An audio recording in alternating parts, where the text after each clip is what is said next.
Up, guys, here we go.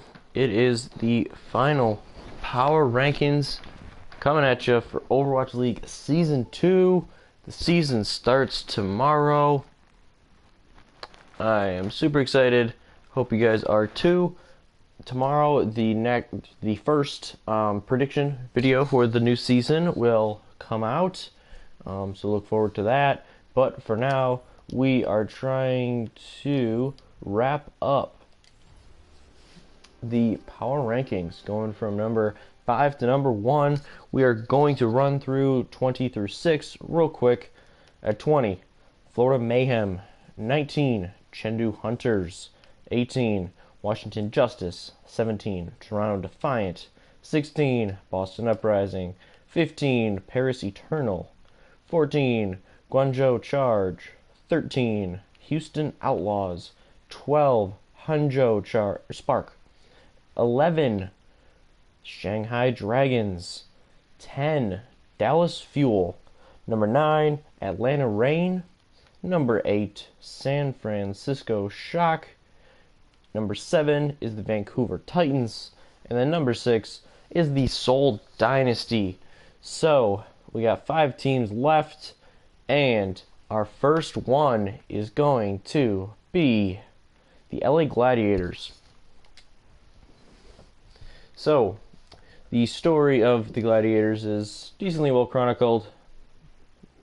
Pretty patchy start in the first stage of Season 1, and then they acquired a couple new players, biggest one being Fissure from the London Spitfire. They would go on to have some very good performances, make the stage playoffs in both stages 3 and 4.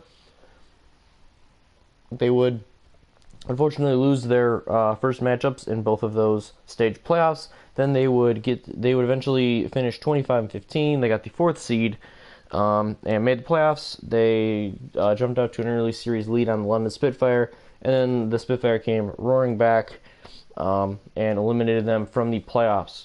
So, not a ton of changes with this team going into Season 2. No Fissure, which is obviously a very big deal. He was a huge impact player for them. He has been shipped off to the Seoul Dynasty, so they had to bring in a new main tank.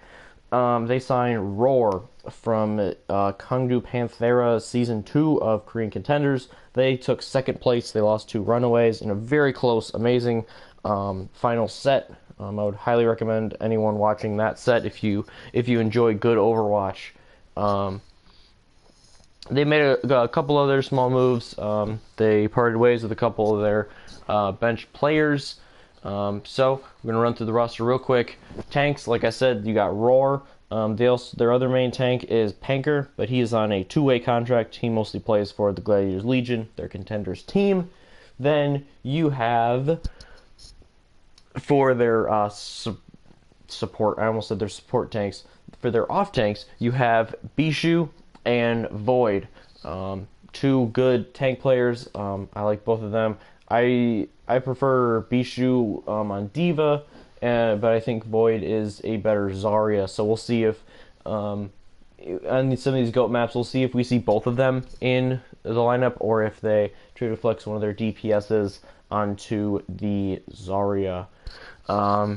Going into the supports, I love their supports. Honestly, for Gladiators, their supports might be their strongest section of the team.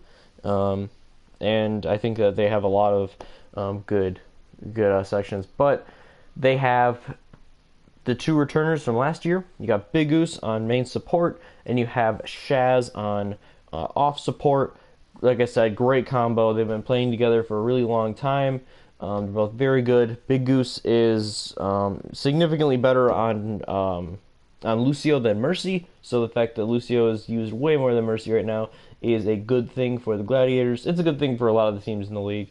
Most main supports prefer to play Lucio and are better Lucio players than Mercy. There are exceptions to that, but for the most part, they enjoy their Lucio quite a bit. And then they also picked up Ripa, who is most known for his Ana play. So we'll see how he's also finished, just like Big Goose and Shaz. So we'll see how they fit Ripa did get suspended for like some toxic behavior in ranked, so he won't be eligible to play for the first couple matches. Even when he comes back, I don't see him getting a ton of play time. We'll see, but I think Shaz and Big Goose is what they will move forward with. Going on to the DPS, so they have another two returners from last year, Surefour and Hydration. Surefour fulfilling the hit scan roles, and Hydration on the flex DPS. Both extremely good, carry potential for sure. They're both very versatile players, which gives the Gladiators a lot of. I mean, they're both versatile, so guess what they get? Versatility. They can play a ton of heroes, which just gives the Gladiators more options in general.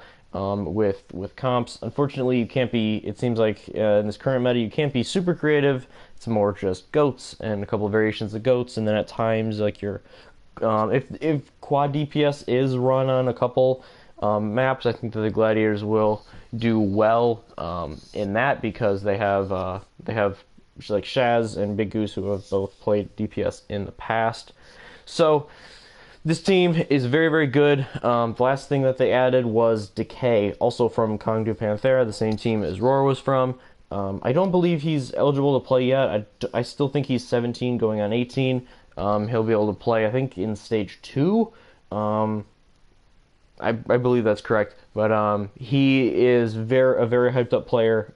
People think he might be like the new best, like the new big DPS. So we'll see how that goes and like when in session if he's eligible. We'll see how much they play him and who they shift in and out. Because like I said, Surefour and Hydration are both, I would say, star caliber players in the league. But I suppose it's a good problem to have three extremely good DPSs. So the main things with this team, like I said, strengths. Most of them have been playing together for a long time. They don't really have like a weak area, I would say, of the team. Maybe off tank, I would probably say, but still, I do like their off tanks. The other thing is we haven't really seen Roar with the team, but if his synergy is very good with them, I think they have the ability to be better than last year. But we'll see, because Fissure really initiated everything last year for the Gladiators, and while that strategy did work very well for them, especially at some points, if teams focused Fissure and kind of played defensively, one team that comes to mind for this was the LA Valiant. Always did a good job of playing very passively and letting the Gladiators initiate fights and then returning the favor. They would struggle against teams like that because they were a very aggressive team. Fissure is a very aggressive tank, so we'll see how Roar fits into that. If he just synergizes better in general with the team, and they don't have like such a one-track mind in terms of engaging in fights, I think that this team could be one of the very best in the league. I think even as it is, they're solidly in the playoffs. That's why they're all the way up here at 5. But they made the stage playoffs, they lost. They made the overall playoffs, they lost right away. So I can't put them too much higher until until these players, because it is essentially mostly the same players, until they prove that they can win some of those huge like playoff series, whether it's in the stage playoffs or in the overall. I can't put them any higher than 5. Moving on to number 4, we got Philadelphia Fusion. So I had a lot of trouble with like pretty much like 3 to 7. I was really torn about. But at number 4, we're gonna go with the Philly Fusion. Very inconsistent all throughout the last season.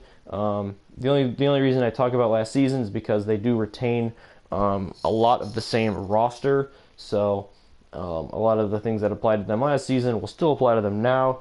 For tanks, you got Fraggy and Sato. Both solid. I think this would probably be the weakness of the team, even though they're both pretty good, especially Sato. I don't know about Sato got pretty exposed in the grand finals against the Spitfire, so that is one concern I have for them. But this team is pretty damn loaded. For off tanks, they got Poco, incredible Diva player, very good Zarya player as well. They're in very good hands there. moving on to the supports, you got Elk, who I forget if he's on a two-way contract or if they just straight up brought him up. Used to play for their academy team. Very, very good player, especially on the Ana. He's pretty incredible. Then they also have Neptuno for the Mercy/Lucio play. He's also a very good support. He's known as the aggro support for the league. The guy you always see him getting a couple kills with his Valk, or just like going aggressive with Lucio. So very good player there. And then Boombox, who I'd call him a very good Zenyatta. Not quite in tier 1. He's solidly in tier 2 though, I'd say. Probably upper rankings of tier 2 in terms of Zenyatta's.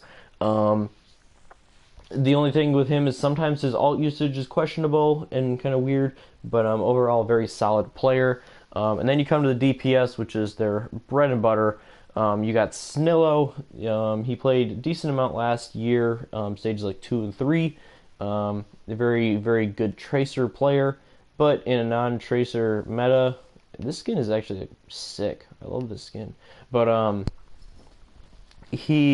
don't figure him to get much playtime.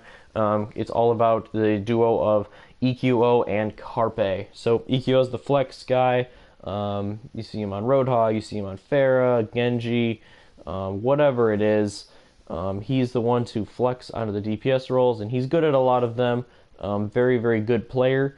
And then, of course, you have Carpe, who I would have, if you guys had like watched my videos last season, you know that for my MVP rankings, I had Fissure at 1, and then I had Carpe at 2, and then Jonak at 3.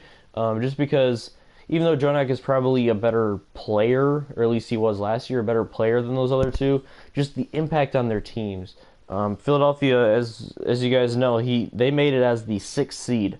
They were the last team to make it into the playoffs. They were wildly inconsistent throughout the year. The only reason they made the playoffs is because of Carpe. I mean, you want to talk about a consistent carry from stage 1 all the way through stage 4. He always performed well until really the grand finals. London really, really focused him down, sent a lot of attention on him, and EQO couldn't really capitalize on it.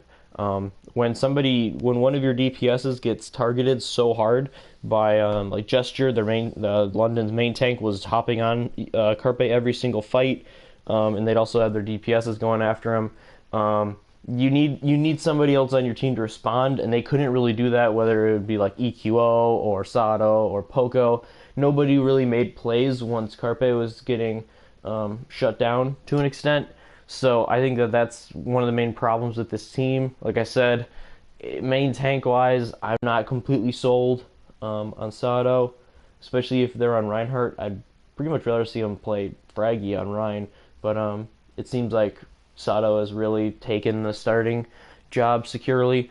So we'll see. That's pretty much my only like trepidation with this team. It's like, if Carpe gets shut down, what will they do? And just like overall inconsistencies. But this is a stacked roster. I mean, they made a really deep run in the playoffs, made it to the grand finals. Very impressive. So they took down the New York Excelsior in the playoffs, and they bring back that same roster. So they're gonna have the chemistry down, and they'll be a force to be reckoned with this season. To number 3, we have a team that a lot of people are down on and have really fallen in a lot of the power rankings. It's the LA Valiant.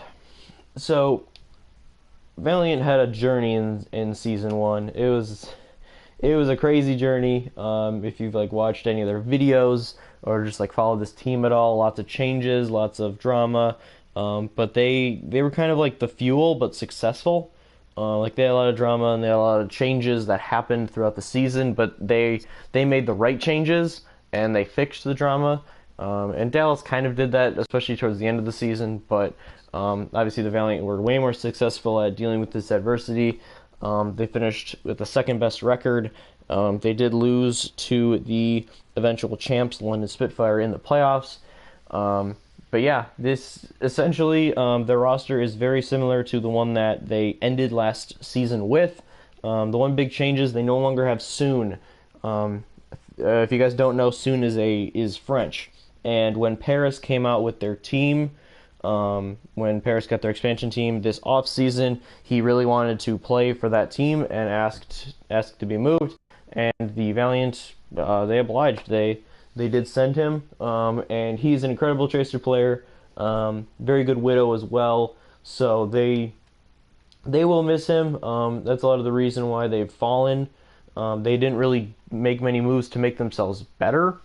And so a lot of people are like, man, a lot of people improved. Valiant, they got worse because they lost soon and they didn't really add anybody. The only player that they've added is Kuki, who will be their backup main tank. Because their starting main tank is Fate. Fate is extremely, extremely good. I would call him the most underrated Korean main tank. People always talk about like Mono and Fissure and those guys for good reason, but they never talk about Fate, and what a great player he is. Then for the off tank, you have Space. Again, such a good player. I mean, I would call him the best diva at eating grabs in the game, which is decently important now, especially if Goats is meta for a while. Even with the diva changes, he still is extremely good on it, and he can also play a very good Zarya. So their tank line is super, super good. When you talk about their DPSs, you have, it's funny, they still list Kareev as a DPS, even though he's not. They have KSF, who might be their wild card. They signed him last season, but he didn't play much at all. But now with Soon being out, this might be his opportunity. We'll see. Of course, they got the carry himself, Agilities. Such a good Pharah, such a good Genji. I mean, just an incredible player. Straight up, I've been a big fan of Agilities for a long time. And they have Bunny, once thought to be a one-trick tracer, but he picked up Widow last season because, I mean, you kind of needed to. And Bunny was never a player I was high on, but honestly, he did impress me last season with his play. If teams aren't careful when he's tracer, he'll just eat your supports alive.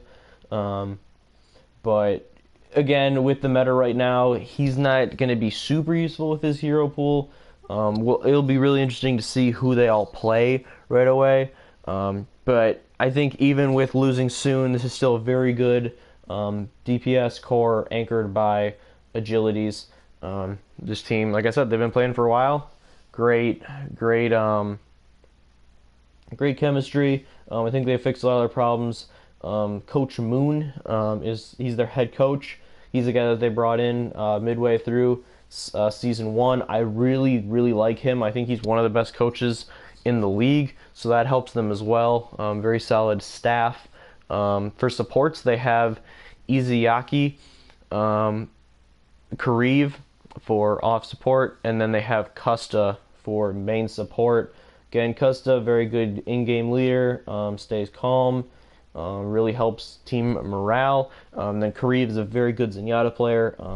I think he's quite cool. He's a bit underrated too on Zen, honestly. Last season he had to switch to DPS for a little bit, but then he went back, and I really like that support core. It worked very well for them last year. And so yeah, I think people are kind of forgetting how good this team was last year, and as long as they can have a second DPS, whether it's KSF or Bunny, as long as one of them steps up to the plate and plays almost as well as Soon, this is still going to be a team that is a force to be reckoned with. They're going to make the playoffs. I would be shocked if they didn't. And yeah, they're going to basically retain their spot from last year, sitting at number 3. And then number 2, I kind of debated this for a little bit, 1 and 2, but number 2 is the New York Excelsior. I feel like when making power rankings, as long as the champ from last season didn't fall off, then you have to pick them again for number 1. So that's why New York is number 2, even though last year throughout the regular season they were the best team.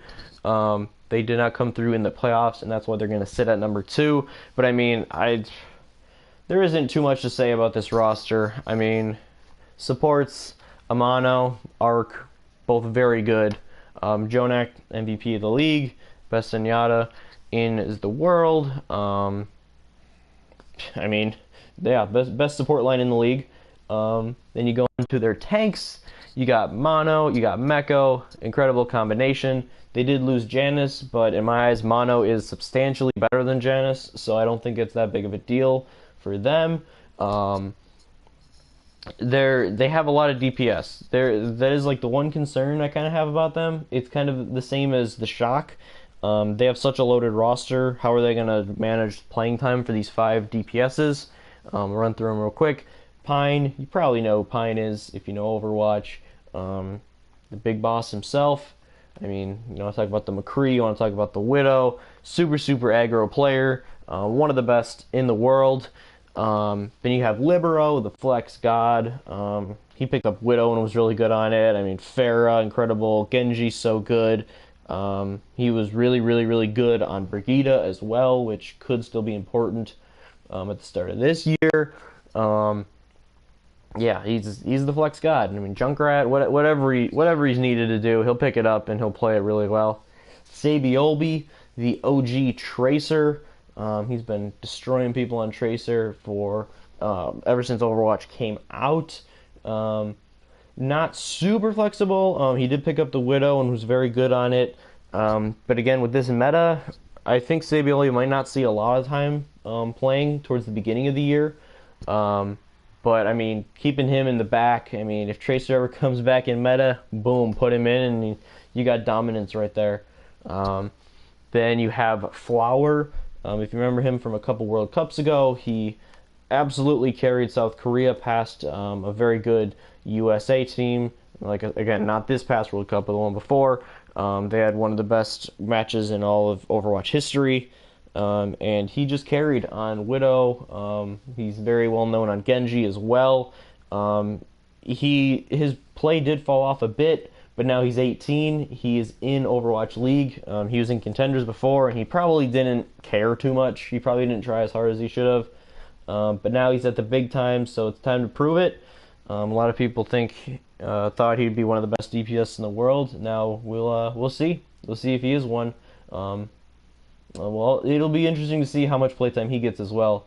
I don't know. I have a hard time thinking that they'll keep like Libero on the bench and Sabiolbi. So we'll see how they manage it. And then the final one is Nene, very good hit scan player. He's also been grinding out Zarya a lot. So I have a feeling that he's going to play Zarya a lot for them as long as Goats is meta. And then if Goats falls out of meta, then he'll go back to the bench and stay there. But yeah, he's also a very good player, not to be underestimated on a team of absolutely stacked players. So that's New York's roster. Like I said, they did lose one of their main coaches, Wizard Young. So I guess that'd be one. Like the couple concerns I had last season, they didn't want to play Reinhardt, and now obviously you kind of have to play Reinhardt. But I'm confident Mono can pick it up and play it very well. Because he's such a great player. And then how are you going to manage the DPS playing time? Are you going to keep them all happy?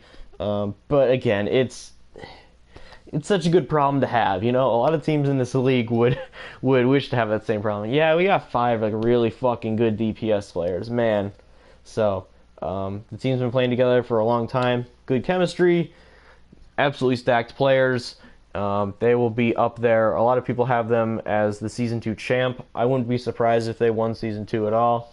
This is like their revenge tour because a lot of people thought they should have won it last year. But yeah, that's New York Excelsior. And now, moving on, number 1. You know what team it is. It's the London Spitfire. So, they're, as I like to call them, the Korean Philadelphia Fusion.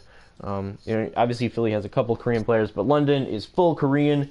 Inconsistencies throughout the whole year, dominant in stage 1, less so in all the other stages. I mean, they didn't make the stage playoffs after the first couple, but it didn't matter in the end. They really got it together in the playoffs and made a run and won it all pretty dominantly, especially in the finals. So last year they started with a 12-man roster. Now they only have 8. So you're not gonna see like the 4 or 5 person swaps that you saw last season, which I believe will help them in the regular season. They're gonna have to manage burnout a little bit, but with only 28 games instead of 40, I don't see that being a big problem for them. And boy, is this roster stacked. I mean, Gesture, main tank, one of the best in the world, if not the best. Fury, probably the best diva in the world. You got Prophet, the best, most flexible DPS player in the world. You got Birdring, who had his issues last year with injuries and a couple of just like rough performances for a while. But I mean, you want to talk about a Widow god. He's extremely, extremely good player. Then they also brought in Guard as a DPS as well. So I feel like if Birdring is struggling, you might see him in there a bit. I think Prophet will play every game. He might win MVP this year. I wouldn't be shocked. But yeah, this team, I mean, I said it all last year when they played to their potential. I still think they're a little bit better than Excelsior. I still believe that now.